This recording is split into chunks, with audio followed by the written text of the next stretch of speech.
नमस्कार मेरे दोस्तों, मैं गुलशन आप सभी का स्वागत करती हूँ। आज का मेरा टॉपिक है एक थप्पड़ की कीमत, यानी कि ये एक थप्पड़ कीमत कितना गंभीर रूप ले सकता है वो मैं आप सभी को अपनी इस वीडियो के द्वारा बताऊंगी। तो मेरे वीडियो को अंत तक जरूर देखें, वीडियो को लाइक, चैनल को सब्सक्राइब जरूर कर लें। अगर अपनी इज्जत और सुरक्षा प्यारी है तो संभल जाइए और सचेत हो जाइए।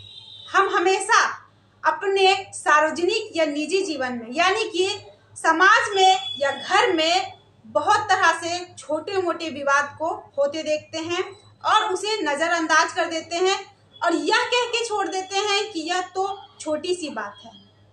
पर अब यह सोच लेके चलने से इंसान को पछताना पड़ सकता है। पहले दो पक्षों में धक्का मुक्की या फिर थप्पड़ जैसे मामले होते थे तो सीआरपीसी की धारा 107 एंड 51 के तहत इस मामले को छोटी मोटी कार्रवाई करके इसे निपटा दिया जाता था। पर अब अगर किसी को थप्पड़ मारा तो पुलिस या कानून इस पर छोटी मोटी कार्रवाई करके छोड़ने वाली नहीं है, यानी कि अब इस तरह के मामले पर आईपीसी की धारा 323 एंड 341 के तहत कार्रवाई की जाती है और दोषी पाए जाने पर दोषी को 1 साल की सजा, जुर्माना या फिर दोनों से दंडित किया जाता है। कोई व्यक्ति किसी दूसरे व्यक्ति को रोककर उसके साथ धक्का मुक्की करके उसे थप्पड़ मारता है तो सीआरपीसी की धारा 341 के तहत यह एक संज्ञेय अपराध माना जाता है। अब बात रही कि अगर कोई व्यक्ति किसी महिला या लड़की पर हाथ उठाता है या फिर उसे थप्पड़ मारता है तो मानो उस व्यक्ति के जीवन की उल्टी गिनती चालू हो गई है, क्योंकि जो लोग महिला या लड़की पे हाथ उठाने को अपनी मर्दानगी समझते हैं और महिला को कमजोर समझते हैं, वे लोग जानते ही नहीं हैं कि एक थप्पड़ की कीमत कितनी बड़ी हो सकती है। एक केस था जिसमें 26 वर्षीय महिला और पुरुष के बीच विवाद चल रहा था, जिसमें उस व्यक्ति ने उस महिला पर हाथ उठाया, यानी कि उसे थप्पड़ जड़ दिया। तो वह महिला तुरंत वहां से निकली और थाने में जाकर उस व्यक्ति के खिलाफ केस दर्ज करवा दिया।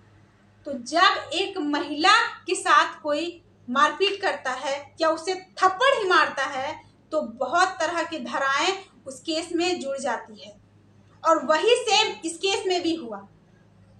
उस दोषी के खिलाफ आईपीसी की धारा 294, 506 एंड 323 के तहत उसके खिलाफ केस दर्ज किया गया। अब मैं यहाँ पे आप सभी को बताऊंगी कि धारा 294 क्या है। 294 के तहत, यानी कि उस व्यक्ति ने उस महिला के साथ गाली गलौज की, उसके साथ अश्लील हरकतें की, उसे नुकसान पहुंचाने की कोशिश की। और वही धारा 506 जिसके तहत वह व्यक्ति उसे धमकी दे रहा था, यानी कि जान से मारने की धमकी दे रहा था और जान से मारने की धमकी पर उस व्यक्ति को 7 साल की सजा हो सकती है। और वही तीसरा 323, इसके तहत वह व्यक्ति जानबूझकर उस महिला को चोट पहुंचाना चाहता था, यानी कि उसे वह शारीरिक चोट देना चाहता था, जिसके तहत उस दोषी को 1 साल की सजा, 1000 का जुर्माना से दंडित किया जाता है। इस केस से आप समझ ही गए होंगे कि एक थप्पड़ कितना भयानक रूप ले सकता है। ना समझ तू उसे कमजोर, वो दहाड़ी तो होगा शूर। महिला अपने जन्म से लेके मृत्यु तक कई तरह के किरदार को निभाती है, जिसमें वह किसी की बेटी, किसी की माता, किसी की पत्नी, किसी की भाभी, चाची, मामी, दादी व अन्य तरह के रिश्तों को वह निभाती है और वह अपने हर किरदार को बहुत ही निष्ठा और निपुणता से निभाती है। फिर भी पुरुष के मुकाबले महिलाओं का जीवन बहुत ही जटिल होता है, उसे बहुत तरह की समस्याओं का सामना करना पड़ता है और यही कारण है कि महिलाएं व बेटियां अब कठोर होती जा रही है। और जब ऐसे में कोई किसी महिला या बेटी के साथ कोई दुर्व्यवहार करता है या फिर उसके सम्मान को ठेस पहुंचाता है, तब वह महिला और बेटी अच्छों को उसकी औकात दिखा देती है, क्योंकि वह अपने सम्मान से बहुत प्यार करती है, वह अपने रिश्तों से भी बहुत प्यार करती है। लेकिन जो उसकी कदर नहीं करता वह उसकी कदर नहीं करती।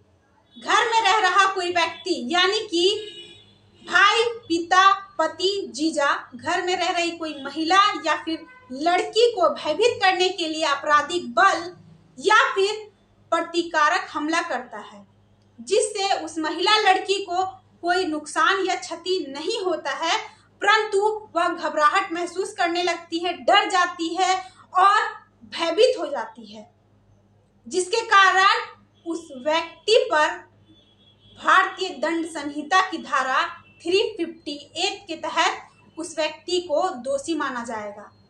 यहाँ पर वह व्यक्ति उस पे सिर्फ हाथ उठा रहा है, यानी कि उसने उसे मारा नहीं है, लेकिन फिर भी यह अपराध की श्रेणी में आता है और इसके तहत उस दोषी को 1 महीने की सजा और जुर्माना या फिर दोनों से दंडित किया जाता है।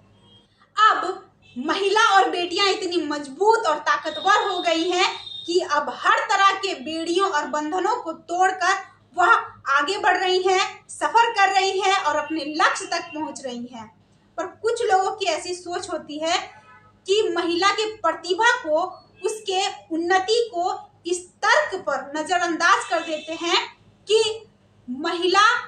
एक महिला मर्द के मुकाबले कम ताकत रखती है, तो इसे एक पागलपन कहेंगे या फिर छोटी मानसिकता, क्योंकि ये लोग यह भूल गए हैं कि एक मर्द का जन्म एक महिला के कोख से होता है। मर्द को जन्म देने वाली एक महिला ही होती है और वो लोग ये भूल गए हैं कि जो महिला किसी को जन्म देने की शक्ति रखती है वह किसी का अंत भी कर सकती है। धन्यवाद। जय हिंद, जय भारत।